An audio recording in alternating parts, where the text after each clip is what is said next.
அறிவிப்பின்படி ஒரு கட்டுப்பாடு மிக்க இயக்கம் என்ற அடிப்படையிலே எல்லா மாவட்டங்களும் நடத்தப்பட்டு களப்பணியிலே பல்வேறு கருத்துக்கள், அதாவது ஆக்கப்பூர்வமான கருத்துக்கள் எல்லாம் நம்முடைய கழக சகோதரர்கள் எல்லாம் அவர்கள் எடுத்து சொல்லி அந்த அடிப்படையில் அறிக்கையாக நம்முடைய கழகத்துடைய பொதுச் செயலாளருக்கு ஒப்படைக்கப்பட்டிருக்கு. அதே போன்று சென்னை மாவட்டத்தை பொறுத்தவரை நம்முடைய பொதுச் செயலாளருடைய அறிவிப்பின்படி இன்று நம்முடைய சென்னை முழுவதும் பல மாவட்டங்களில் நடைபெறுகின்றது.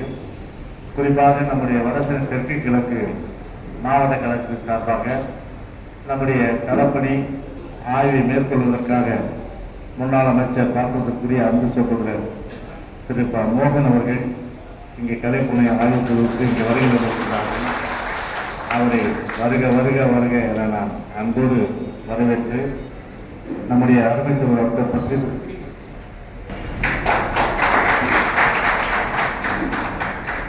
சொல்கிறார்.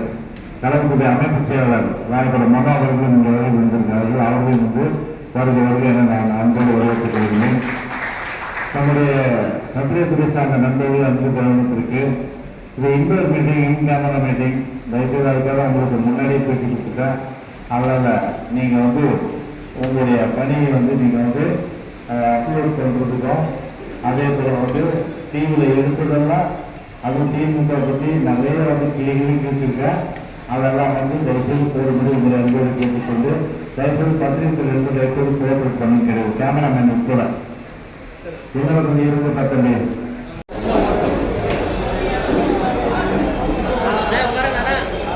செயலாளர்களுடைய அறிவுரையின்படி தமிழ்நாடு முழுவதும் கள ஆய்வுகள் அனைத்து இந்திய அண்ணா திராவிட முன்னேற்றக் கழக தலைமை கழக நிர்வாகிகளால் கள ஆய்வு செய்யப்பட்டு அறிக்கைகள் கழகத்திலே பொதுச் செயலாளர் அவரிடத்திலே ஒப்படைக்கப்பட்டிருக்கு.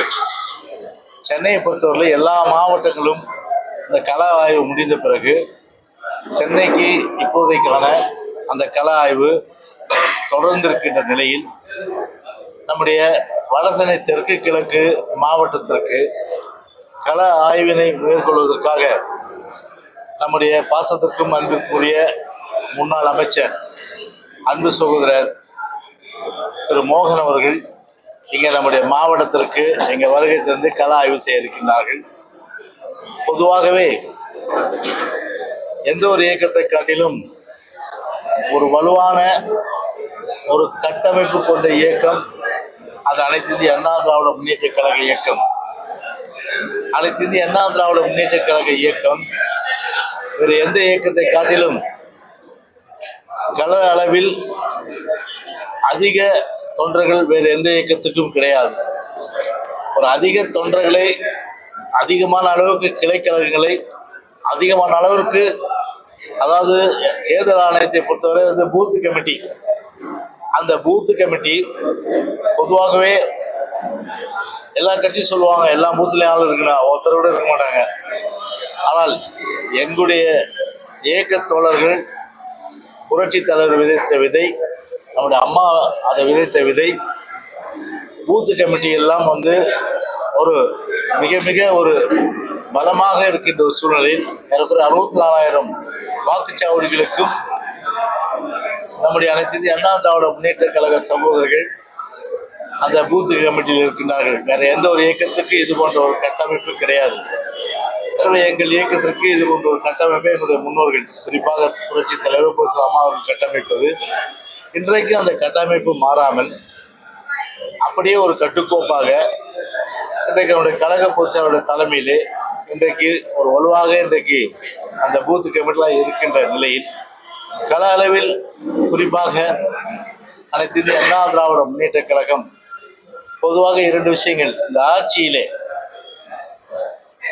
தினந்தோறும் மக்கள் அல்லல் படுகின்ற ஒரு சூழ்நிலை, சட்டம் ஒழுங்கு பாதிக்கப்பட்டு ஒரு நிம்மதி இல்லாத, அமைதி இல்லாத ஒரு வாழ்க்கை. அது மட்டும் இல்லாமல் விலைவாசி எண்ணெய் தொடுகின்ற அளவிற்கும், அதே போன்று சொத்து வரி, வீட்டு வரி, மின்சார கட்டண உயர்வு, பால் விலை உயர்வு, அது மட்டும் இல்லாமல் தேர்தல் வாக்குறுதிகள் எல்லாம் நிறைவேற்றாத ஒரு சூழ்நிலை. இது ஒரு பக்கம் என்றால் நம்முடைய ஆட்சியில் குறிப்பாக புரட்சி தலைவர் அம்மாவுடைய ஆட்சியில் எடப்பாடி ஆட்சி காலத்திலும் மக்களுக்கு பயன்படுகின்ற நல்ல பல திட்டங்கள் எல்லாம் கொண்டு வரப்பட்டது. எனவே அந்த திட்டங்களை எல்லாம் மக்களிடத்திலே கொண்டு போய் சேர்க்க வேண்டியது நம்முடைய ஒரு முக்கிய தலையாய கடமை என்பதன் அடிப்படையிலே அதெல்லாம் நம்முடைய கழக சகோதரர்கள் சரிவர செய்திருக்கின்ற சூழ்நிலையில் அதையெல்லாம் கள ஆய்வு செய்து, அது மட்டும் இல்லாமல் கீழ்மட்டத்தில் இந்த ஆட்சியினுடைய அவல் நிலைகள் எல்லாம் மக்களுக்கு எடுத்துரைக்கின்ற வகையிலும் இந்த கள ஆய்வு அது அமைகின்ற வகையிலே தான் இந்த கள ஆய்வு இன்றைக்கு நடைபெறுகிறது என்பதை தெரிவித்துக் கொள்கின்றேன். பிரச்சனை ஏற்படாம பார்த்துக்கிறது ஒரு அரசாங்கத்துடைய கடமை. எனவே தும்பை விட்டு வாழை பிடிக்கின்ற கதையா தான் இந்த அரசை பொறுத்தவரை எதையுமே ஒரு விழிப்போடு இருந்து ஒரு முன்னெச்சரிக்கை நடவடிக்கை, அதாவது என்னன்னா ப்ரிவென்ஷன் இஸ் பெட்டர் தன் கியூர்னு சொல்லுவாங்க. அது மாதிரி முன்னெச்சரிக்கை நடவடிக்கை எடுக்கணும். இன்டெலிஜென்ஸ் என்ன பண்ணுது? இன்டெலிஜென்ஸ் முன்னாடியே சொல்லலாம்ல, இந்த மாதிரி அந்த மாவட்டத்தில் இந்த பிரச்சனைகள் இருக்கு அப்படின்றது. ஸோ அந்த ஃபெயிலியர் ஆஃப் இன்டெலிஜென்ஸ், அந்த இன்டெலிஜென்ஸ் ஃபெயிலியர், அதனுடைய அந்த தோல்வி உள்துறை கையில் வைத்திருக்கிற முதலமைச்சர் அதெல்லாம் கவனிப்பே கிடையாது. அதனால ஒரு மாவட்ட காவல்துறை ஒரு வகையாகவும் மாநில காவல்துறை ஒரு வகையாகவும் இன்னைக்கு யாருடைய இன்ஸ்ட்ரக்ஷன் எடுத்துக்கிறதுன்றது இல்லாமல் இப்போ அல்லல் படுறது பார்த்தீங்கன்னா இந்த மாதிரி ஒரு ரிலிஜன் வைஸாக இப்போ மக்களை பார்த்தீங்கன்னா ஒரு பிரச்சனைக்கு உரிய ஒரு காரணத்தை உருவாக்குறதே இந்த ஆளும் இந்த ஸ்டாலின் மாடல் அரசாங்கம் தான். எனவே ஒரு விழிப்போடு இருந்து ஆரம்ப கட்டத்திலேயே அதற்குரிய அந்த பேச்சுவார்த்தைகள் நடத்தி ஒரு சுமூகமான சூழ்நிலை ஏற்படுத்த வேண்டியது ஒரு அரசாங்கத்துடைய கடமை. ஏன்னா அந்த வகையில இது எந்த வகையிலையும் பார்த்தீங்கன்னா அது போன்ற ஒரு முயற்சிகளை இந்த அரசாங்கம் எடுக்காதன் காரணமாக இது போன்ற பிரச்சனைகள் எல்லாம் மதுரையில் வருகின்ற ஒரு சூழ்நிலை. அதாவது எம்எல்ஏ பொறுத்தவரை, இந்த தொகுதி எம்எல்ஏ பொறுத்தவரை அவர் யாருன்னு மக்களுக்கு தெரியாது. பொதுவாக பார்த்தீங்கன்னா மழை காலத்திலையும் சரி, அதே போன்று வெள்ளை காலத்திலும் சரி, அதே போன்று கொரோனா இந்த ஆட்சி வந்த பிறகு கொரோனா அந்த காலத்திலும் சரி, மக்களுக்கு எந்த நன்மையும் இந்த எம்எல்ஏல கிடைக்கல.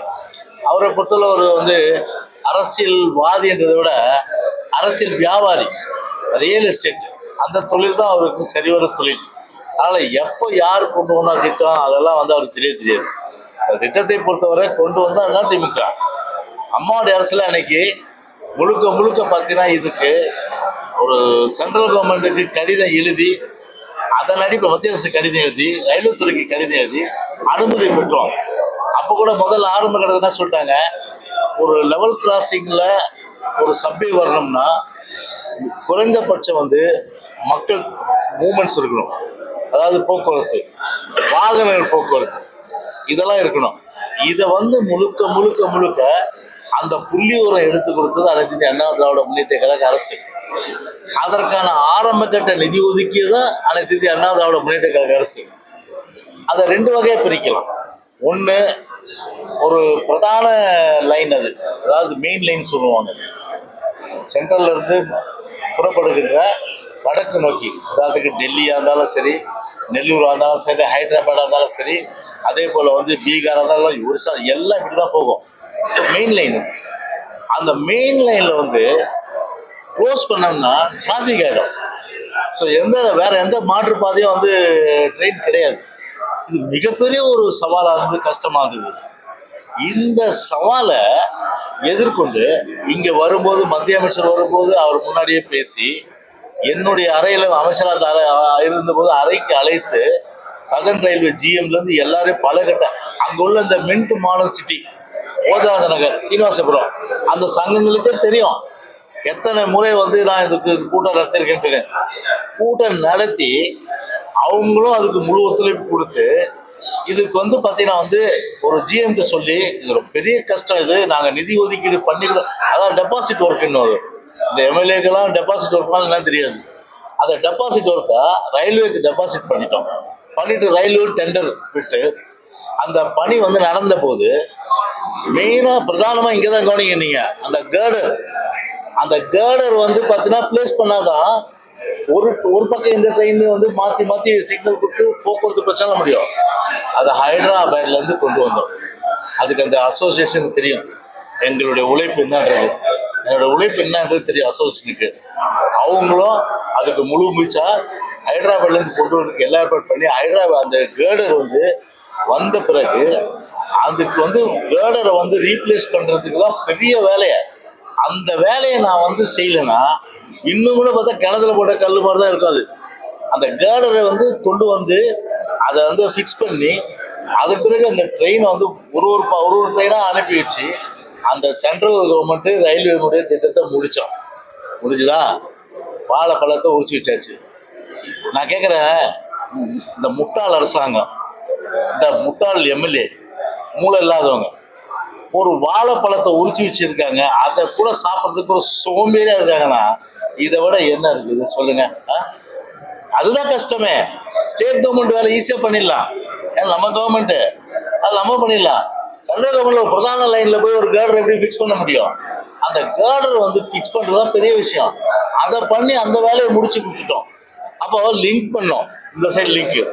அதுக்கு வந்து பார்த்தீங்கன்னா ப்ரொவிஷன் கொடுத்துட்டோம் டெண்டரை. அதில் வந்து நாங்கள் பண்ண டிசைனை மாற்றி ஏற்றுக்கொள்ள முடியாத வகையில் உழைப்பு வச்சு இப்போ வந்து பார்த்தீங்கன்னா முடிக்க முடியாத ஒரு சூழ்நிலை இன்னைக்கு இருந்துட்டு இன்னைக்கு. அப்படி இருக்கும்போது பார்த்தீங்கன்னா இதுக்கு யார் காரணம்? இது 2021 சட்டமன்ற தேர்தல் வருது. நான் சேலஞ்ச் பண்ணி சொல்கிறேன், அன்னைக்கு எங்களுடைய அரசு மட்டும் தொடர்ந்து இருந்தா கண்டிப்பாக பார்த்தீங்கன்னா ஒரு 3 மாசத்திலேயே இல்லை 4 மாசத்திலே இல்லை 6 மாசத்திலேயே இந்த வேலை முடிச்சு நாங்கள் திறந்துருப்போம். நாங்கள் வேலை முடிச்சு திறந்துருப்போம். இந்த வக்கு இல்லாத துப்பு இல்லாத ஒரு சோம்பேறி அரசாங்கம் இன்னைக்கு வந்து நாங்கள் கொண்டு வந்த திட்டன்றதுக்காக அந்த மின்ட் மாடர்ன் சிட்டி மக்களையும் போதராஜா மக்களையும் சீனிவாசபுரம் மக்களையும் தண்டிப்பதில் என்ன நியாயம் நான் கேட்குறேன்? தண்டிப்பதில் என்ன நியாயம்? இன்னைக்கு பார்த்துட்டு இன்னைக்கு மக்கள் அவசரப்படுறாங்க. 6000 குடும்பங்கள் 7000 குடும்பங்கள் இருக்கு. அந்த குடும்பங்கள் பார்த்தா எவ்வளோ பேர் இன்னைக்கு பார்த்தா ட்ரெயின் நிற்கும் போது ஸ்கூல் போக முடியல, டைமுக்கு வேலைக்கு போக முடியல, அப்புறம் ஹாஸ்பிட்டல் போக முடியல, பல பேர் செத்துருக்காங்க. அதை ஒரு மனிதாபிமானம் இல்லாமல் நாங்கள் கொண்டு வந்த ஒரே காரணத்துக்காக அதை கிளப்புல போட்டு அதில் கவனம் செலுத்தாம இன்னைக்கு பார்த்தா இன்னைக்கு மக்களே திரண்டு இன்னைக்கு வந்து ஆர்ப்பாட்டம் பண்ணியிருக்காங்க. அதனால இந்த போக்கை பொறுத்தவரை பார்த்தீங்கன்னா முழுக்க இந்த ஆமை வேகம் கூட சொல்ல மாட்டேன், நத்தையிலும் கீழான அந்த வேகத்துக்கு இந்த அரசாங்கம் வந்து அந்த சீனிவாசபுரம் போஜன பாலத்தை இன்னைக்கு வந்து அந்த நிலைமைக்கு ஆளாக்கின்றதான் எனக்கு அர்த்தம். ஆனாலும் சொல்றேன், அதை விரைவுபடுத்தலைன்னா அடுத்த கட்ட நடவடிக்கை நிச்சயமா அனைத்து அண்ணா திராவிட முன்னேற்ற கழகம் நிச்சயமா எடுக்கப்படும். இல்லைங்க, இவங்களை பொறுத்தவரையில பார்த்தீங்கன்னா ஒரு பிரச்சனை வந்து வரும்போது அந்த பிரச்சனையை வந்து உடனடியாக வந்து நம்ம வந்து அமர்ந்து பேசி தீர்த்துருவோம்ன்ற முடிவே கிடையாது.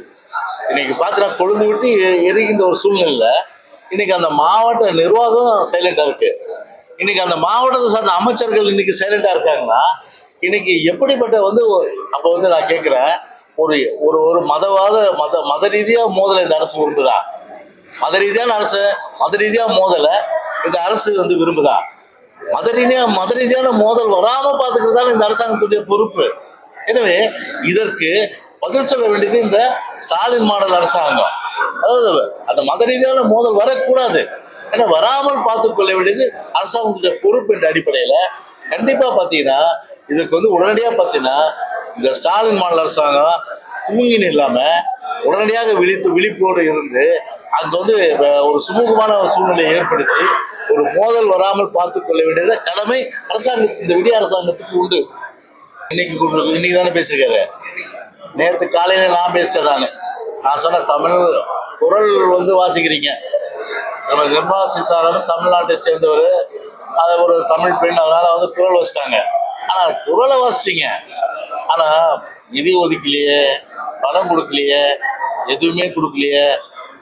திருக்குறள் இருக்கு, அதே போல விமானம் இருக்கு, ரயில் எங்கேயாவது வந்திருக்கா? சரி, ரயில்வே திட்டங்களுக்கு தமிழ்நாட்டுக்கு ஏதாவது பிரத்யேகமாக ஒதுக்கி இருக்காங்களா? இப்போ எல்லாமே வந்து பார்த்தீங்கன்னா நாட்டில் இருக்கிறவங்க அத்தனை பேரும் 120 கோடி பேர் இந்தியர்கள் இருக்காங்க. விமானத்தில் பறக்கிறவங்க எத்தனை பேர்? மொத்தம் 2 கோடி பேர் பறக்கலாம். அந்த 2 கோடி பேருக்கு வந்து 10 வருஷத்துல வந்து 100 விமான நிலையம் சொல்றீங்க. ஆனால் ட்ரெயினில் போகிறவங்க எத்தனை பேர் இருக்காங்க? ட்ரெயினில் போகிறவங்க பல கோடி பேர், கிட்டத்தட்ட 15-20 கோடி பேர் இந்தியா முழுவதும் தமிழ்நாட்டிலேருந்து கிட்டத்தட்ட 2-3 கோடி பேர் போகிறாங்க. அவங்களுக்கு என்ன வசதி ரயிலில் கொடுத்துருக்கீங்க? அது கிடையாது. அதில் முழுக்க பார்த்தா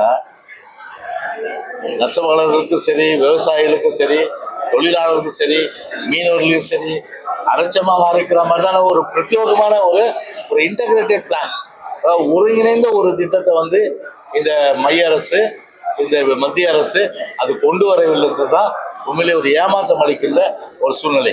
இன்கம் டேக்ஸ் 10 லட்சத்துக்கு 12 லட்சத்துக்கு கொண்டு வந்ததுக்கு பெருமை பேசுறீங்க. நான் கேட்குறேன், 12 லட்சம் நீங்க கொண்டு வந்தீங்கன்னா 12 லட்சம் ஒருத்தர் சம்பாதிக்கிறாரு. அவரு சம்பாதிக்கும் போது என்ன பண்ணனா 13 லட்சமா சம்பாதிச்சாருன்னா அந்த 1 லட்சத்துக்கு தானே டாக்ஸ் பண்ணணும். எப்படி நீங்க 13 லட்சத்துக்கு நீங்க டாக்ஸ் போடுவீங்க? ஸ்லாப் வருமா? அப்போ என்ன அர்த்தம்? அப்போ அட்டையில வந்து அட்டை வந்து எப்படி அந்த ரத்தத்தை வந்து உரியுமோ அந்த மாதிரி ஒரு ஒரு ஒரு சிட்டிசனுடைய ஒரு குடிமகனுடைய அந்த ரத்தத்தை இன்கம் டேக்ஸ் வழியில உறுதிருக்கீங்க. ஞாபகம் பார்க்க போனா ஒருத்தர் 25 லட்சம் வந்து சம்பாதிக்கிறார், 12 லட்சத்துக்கு தள்ளுபடி பண்ணிடுங்க. மீன் 13 லட்சத்துக்கு போடுங்க. இல்ல 13 லட்சம்னா அந்த 1 லட்சத்துக்கு போடுங்க. அந்த 1 லட்சம் அவங்க சம்பாதிச்சதுனால 12 லட்சமும் சேர்த்து டாக்ஸ் கட்டினா அது என்ன சமநீதி? அது சமூக நீதியா? நான் கேட்குறேன், அது சமநீதியா? அது சமநீதியும் கிடையாது, சமூக நீதியும் கிடையாது. சரி, indirect tax, direct tax, indirect tax இருக்கு. பெட்ரோல் உங்களுக்கு தானே, டீசல் உங்களுக்கு தானே, அதில் குறைச்சிட்டு போங்க. மற்ற எவ்வளோ சென்ட்ரல் எக்ஸைஸ் இருக்கு, அதை குறைச்சிட்டு போங்க. பட் அதெல்லாம் குறைக்க மாட்டாங்களாம். இன்கம் டேக்ஸ் மட்டும் நாங்கள் குறைச்சிட்டோம்னா என்ன? இன்கம் டேக்ஸ் வந்து எத்தனை பேர் கட்டுறோம்? இந்தியாவில் பார்த்தீங்கன்னா வந்து 120 கோடி பேரில் வந்து 120 கோடி பேர் கட்டுறாங்க. மிஞ்சி போனால் வந்து ஒரு 4 கோடி 3 கோடி பேர் கட்டுறான். அவங்களுக்கு வந்து நீங்கள் சலுகை கொடுத்தீங்க. அந்த சலுகை நான் சொன்ன மாதிரி கொடுத்தா நல்லது. மீதி பேருக்கு என்ன சலுகை கொடுத்தீங்க? அதாவது நான் தான் சொன்னேன், ஏழைகளுக்கான பட்ஜெட் கிடையாது, புரியுதுங்களா? ஒன்லி பீகாரை மையமாக வச்சு பீகாருக்காக போடப்பட்ட ஒரு பிரத்யேக பட்ஜெட். அங்கே மட்டும் ஸ்கீம்ஸ் நிறைய. ஏன்னா நான் கொடுக்குற வரி பணத்துலேருந்து பீகாருக்கு வந்து பணம் கொடுக்கணும். ஏன் தமிழ்நாட்டு மக்களுக்கு என்ன கொடுப்பேன் சொல்லு? உதயநிதி கேட்டதெல்லாம் கேட்க மாட்டார். வரலாம் வாய முடியும். ஒரு நீதிமன்ற தீர்ப்பு அது யாராக இருந்தாலும் ஒபே பண்ணி ஆகணும். பொதுவாக அந்த தீர்ப்புக்கு முன்னாடி நாங்கள் வந்து உங்களுக்காக குரல் கொடுத்தோம். பொதுவாக நான் தான் முதல்ல அதுக்கு வந்து வாய்ஸ் ரைஸ் பண்ணது கட்சி சார்பில். எந்த விதத்தில் வந்து ஃபோனை வந்து சீஸ் பண்ணலாம் நீங்கள்? அது தப்பு. ஏன்னா ஃபோனுன்றது ஒரு ப்ரைவேசி. அப்போ வந்து உங்களுக்கு வந்து ஆதரவாக இருக்கின்ற ஊடகங்கள் அவங்க ஃபோனாக இருந்தால் திருப்பி கொடுத்துருவீங்க. இப்போ எதிர்ப்பாக இருக்கிற ஊடகம் அப்படின்னாக்கா அவங்க ஃபோனில் எடுத்து பார்த்து என்னென்ன இருக்குது பர்சனலாக எல்லா விஷயங்கள் அதை வச்சு மிரட்டுது. இப்போ உன் விஷயம் இங்கே இருக்குது ஃபோனில், நீ வாயை மூடி நில்லைன்னா இந்த விஷயம்லாம் வெளியில் வரும் அப்படின்னு மிரட்டுறதுக்கு ஒரு ஆயுதமாக வந்து அதை பயன்படுத்துகிறாங்க. அது நீதிமன்றம் கரெக்டான ஒரு சம்மட்டி அடிச்சுது. எதுக்கு இந்த நான் சொல்கிற அந்த ஸ்பெஷல் இன்வெஸ்டிகேஷன் டீம் வந்து யார் கான்ஸ்டியூட் பண்ணுது? நீதிமன்றம் கான்ஸ்டியூட் பண்ணுச்சு. அது அமைச்சது நீதிமன்றம். அப்போ உண்மையிலே பார்க்க போனால் நீதிமன்றம் இவ்வளோ வந்து ஸ்பெஷல் இன்வெஸ்டிகேஷன் டீமை வந்து விமர்சனம் பண்ணுதுன்னா அப்போ வந்து அந்த நீதிமன்றம் அமைக்கப்பட்ட அந்த ஸ்பெஷல் இன்வெஸ்டிகேஷன் டீமுக்கு ஒரு ஆலோசனை சொல்கிற விதமோ அவங்க நிர்பந்தப்படுத்துறதும் யார் அப்படின்னு பார்த்தா யார் இருப்பா பின்னாடி? அரசாங்கம் தான் இருக்கும். இப்போ பாரு, இப்போ வெளிப்படையாக இப்போ யார் மாட்டினா? இன்னைக்கு யார் மாட்டினா? இன்னைக்கு உள்துறை அமைச்சராக இருக்க ஸ்டாலின் வந்து கோர்ட்டில் ஏறி பதில் சொல்கிறாரா? நான் கேட்குறேன், இன்னைக்கு எந்த கவர்மெண்ட் சார்பில் வந்து கோர்ட்டில் பதில் சொல்லுவாங்க? ஆக்சுவலாக யார் பலிகடாகிறது? ஸ்பெஷல் இன்வெஸ்டிகேஷன் டீம் தானே பலிகடாகிறது இன்னைக்கு. அந்த மாதிரி பார்த்தீங்கன்னா ஒரு நீதிமன்றத்தால் அமைக்கப்பட்ட அந்த ஸ்பெஷல் இன்வெஸ்டிகேஷன் டீமே வந்து ஒரு நிர்பந்தப்படுத்தி இப்படி பண்ணும்போது எப்படிப்பட்ட ஒரு நிலைமை வந்து காவல்துறைக்கு இருக்கிறது? பாவம். எஸ்ஐடி வந்து நான் கூட சொல்ல, அவங்க ஒரு அரசு வந்து உயர் மட்டத்தில் பதவியில் இருக்கின்றதுனால அவங்க நிர்பந்தப்படுத்தினால இன்னைக்கு கோர்ட்டில் மாட்டின்னு இன்னைக்கு ஒரு பதில் சொல்ல வேண்டிய ஒரு சூழ்நிலைக்கு நான் எதுக்கு ஃபேமிலி டீட்டெயில்ஸ்லாம் கேட்குறது? நல்ல கேள்வி கேட்டுருக்கேன். எதுக்கு அவங்க ஃபேமிலி டீட்டெயில்ஸ் கேட்டேன்?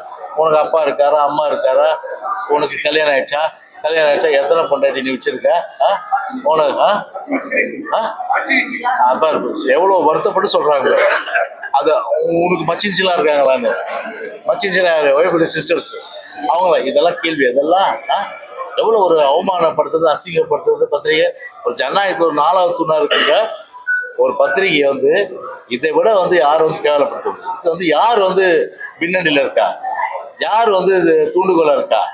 யார் வந்து இந்த அம்பை எய்துது? அப்படின்னா ஒரு விடைன்னு பார்த்தா அரசாங்கம் தான் சொல்ல முடியும். இல்லைன்னா அவ்வளோ தூரம் அவங்க பண்ண முடியாது. கட்சியில் மாட்டின்னு முடிக்கிறது யார்? ஆஃபீஸர்ஸ் தான் மாட்டின்னு முடிக்கிறாங்க. அதான் பல தடவை சொல்கிறேன், ஆஃபீஸர் தயவுசெய்து ஒபே பண்ணாதீங்க. இல்லைன்னா லீவ் போட்டு போகலாம். நீங்கள் ஐயோ உங்ககிட்ட வேலை செய்யறது தேவையில்லை, இவங்ககிட்ட வேலை செய்ய முடியாது அப்படின்ட்டு. ஆனால் செஞ்சு மாட்டிக்கிறீங்க. ஒரு உயர் போலீஸ் ஆஃபீஸரு அவங்களுக்கு பாரு இன்னைக்கு டிஎன்பிசியில் இன்னைக்கு பார்த்தீங்கன்னா அவங்களுக்கு வந்து ஒரு பெரிய அளவுக்கு வந்து அவங்க வந்து ஒரு உயிருக்கே ஒரு பாதுகாப்பு இல்லாத ஒரு சூழ்நிலை வந்து இன்னைக்கு வந்து அவங்களுக்கு ஏற்பட்டிருக்குன்னா, டிஜிபி யாரு? டிஜிபி என்ன சென்ட்ரல் ஹோம் செக்ரட்டரி அவரு? இல்லை அவர் வந்து இவர் நம்ம அமெரிக்க அதிபருடைய செக்ரட்டரி அவர் மாதிரி தான் ஆமாங்கன்றதுக்கு நம்ம ஏன்னா ஒரு தேர்ட் பர்சன் அவர்.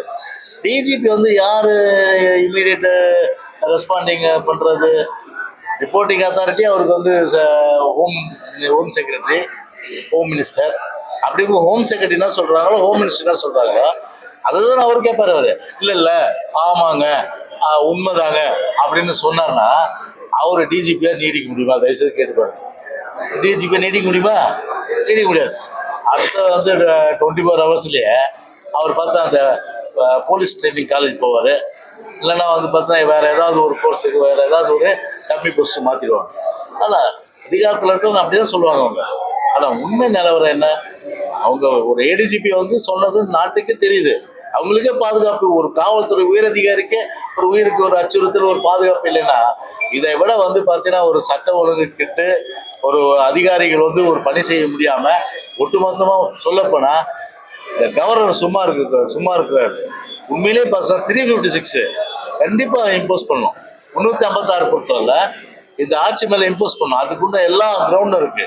என்ன இல்லை சொல்லுங்க? சட்ட ஒழுங்கு பாதிப்பு இருக்கு, கஞ்சா பாதிப்பு இருக்கு. தமிழ்நாட்டில் வந்து பார்த்தீங்கன்னா எல்லா அளவுலையும் பார்த்தீங்கன்னா வந்து அயோக்கியத்தனத்து அராஜகத்து அட்டுழியத்து அநியாயத்தில் இருக்கு.